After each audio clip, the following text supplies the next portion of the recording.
NFO क्या है? क्या आपको इसमें निवेश करना चाहिए? जानिए क्या है सही strategy. Hello and welcome everyone, welcome to GRS technical. मैं हूं अनुष्का और आज इस वीडियो में मैं आप लोगों को एनएफओ के बारे में पूरा इन्फॉर्मेशन देने वाली हूं।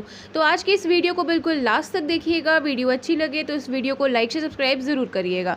तो दोस्तों, एनएफओ यानी कि न्यू फंड ऑफर। जब भी कोई mutual fund company NFO launch करती है तो इसका ज़बरदस्त प्रचार किया जाता है। चैनलों और अखबारों में फंड मैनेजरों को के इंटरव्यूज़ आते हैं जिनमें न्यू फंड की निवेश स्ट्रैटेजी बताई जाती है, इसकी खूबियां गिनाई जाती है। ऐसा माहौल बनाया जाता है कि म्यूचुअल फंड ग्राहकों ने इसमें पैसा लगाया तो ज़बरदस्त मुनाफा कमा सकते हैं। लेकिन क्या ये सच है? क्या एनएफओ में फंड निवेशकों को निवेश करना चाहिए? इस सवाल से पहले ये जानना बेहद ज़रूरी है कि आखिर न्यू फंड ऑफर यानी कि एनएफओ क्या है। दरअसल जब भी कोई एसेट मैनेजमेंट कंपनी यानी कि एएमसी कोई नया फंड लॉन्च करती है तो यह सिर्फ कुछ दिनों के लिए ही खुला होता है। फंड पोर्टफोलियो के लिए शेयर खरीदना इसका मकसद होता है और इसके लिए इसके ज़रिए पैसा जुटाता है। यह एक तरह से एक नया फंड की शुरुआत करने के लिए पैसा जुटाया जाता है। इस पूरी प्रक्रिया को न्यू फंड ऑफर कहा जाता है। कई मायनों में ये आईपीओ जैसा लगता है लेकिन यह वैसा नहीं होता है।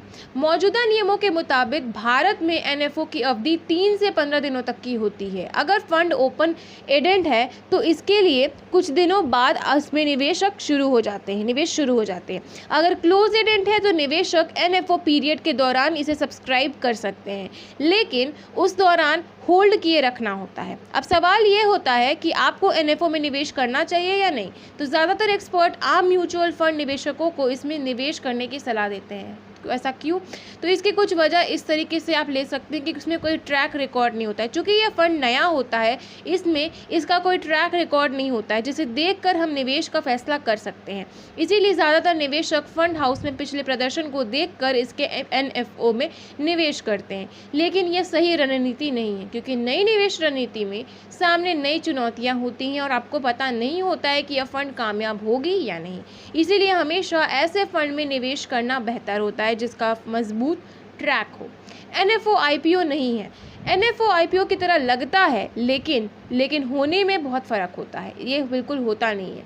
बहुत सारे निवेशकों इसके आईपीओ जैसा समझते हैं और उन्हें लगता है कि जिस तरह शेयरों में डिमांड बढ़ने पर उन्हें ज़्यादा फ़ायदा होता है वैसा ही इसमें भी होता है, लेकिन ऐसा नहीं है। म्यूचुअल फंड में एनएफओ पर डिमांड और सप्लाई के नियम का कोई भी असर नहीं होता है। किसी म्यूचुअल फंड में कितने यूनिट्स होंगे यह तय नहीं होता। यूनिट ज़रूरत पड़ने पर बना ली जाती है और इसमें ऊँची लागत भी होती है। हर फंड का एक एक्सपेंड रेशियो होता है। ज़्यादा एक्सपेंड रेशियो का मतलब है कि आप अपने फंड को मैनेज करने के लिए ज़्यादा पैसा दे रहे हैं। जाहिर है इसमें आपका रिटर्न घटेगा। भारत में रेगुलेशन नियमों के मुताबिक छोटे यूएम यानी कि एसेट अंडर मैनेजमेंट वाले फंड ज़्यादा एक्सपेंड चार्ज वसूल करते हैं।